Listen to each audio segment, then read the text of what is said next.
যেভাবে ডাকলে আমি কথা বলবো সেভাবে যে আমাকে কেউ ডাকে না রে, এটাই তো আমার দুঃখ।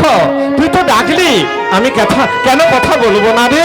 মা, তোর ভক্ত এই মহিরাবণ পাতালে তোর মন্দিরটিকে সুন্দর করে সাজিয়েছে, তোর সেবা করে, কিন্তু ওই স্থাবর জঙ্গম পশু পাখি আর নর বানর সবই তো তোরই সৃষ্টি।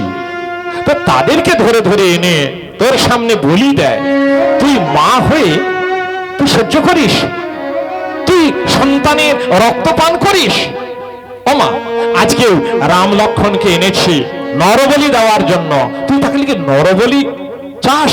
তুই নররক্ত পান করতে চাস? জবাব দে, জবাব দে মা। আর জবাব যদি না দিতে পারিস, মা হলেও ক্ষমা করব না, মন্দির সহ উৎপাদন করে তোকে আমি সাগরে চলে ডুবিয়ে দেব। মা, শান্ত হ বৎস। আমরা দেবদেবী কখনো এইভাবে পশু বলি নরবলি একে আমরা চাই?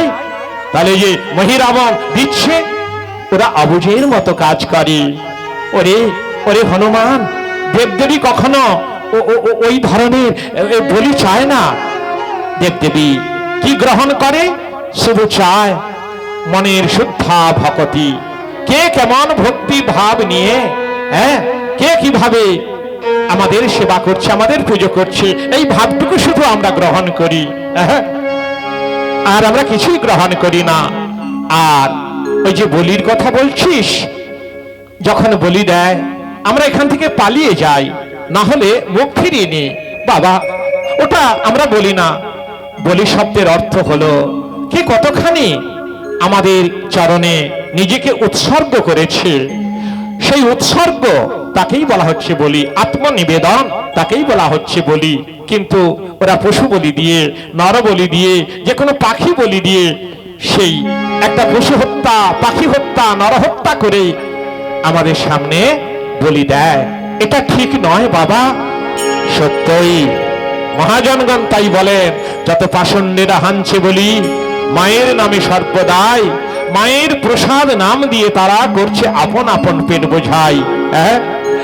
ওরে ছিনকি দিয়ে রক্ত ছুটে, এই কি তোদের ধর্ম নাকি? মার সম্মুখে খুন জখম, সেই খুন নিয়ে শক্তি মাতার ভক্তি করিস এই রকম।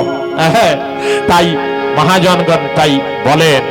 আর সত্যই সত্যই তখন হনুমান বলছি, তাহলে মা তুই যদি বলি চাস না, তাহলে বল, ওই যে ধরে এনেছে রাম লক্ষ্মণকে ধরে এনেছে, তুই তাহলে বলি যদি চাস না, তাহলে রাম লক্ষ্মণকে তুই ধরে এনেছে তোর সামনে বলি দেওয়ার জন্য, তুই কি তাহলে বলি গ্রহণ করবি না? হনুমান, মহিরাবণের সাধ্য কি রাম লক্ষ্মণকে আনে? ও তো শত্রুধনু গন্ধর্ব, ও আমার একজন প্রিয় ভক্ত, অভিশপ্ত হয়ে পাতাল লোকে অবস্থান করছে, কিন্তু আমার পূজা আরাধনা ছাড়েনি। তাই ও একমাত্র তোরই হাতে মুক্তি পাবে। রাম ভক্ত হনুমানের হাতে ওর মৃত্যু আছে, তবেই ও মুক্তি পাবে। তাই রাম ভক্ত হনুমান, তুই তো এলি বাছা, তোরই হাতে ওর মৃত্যু।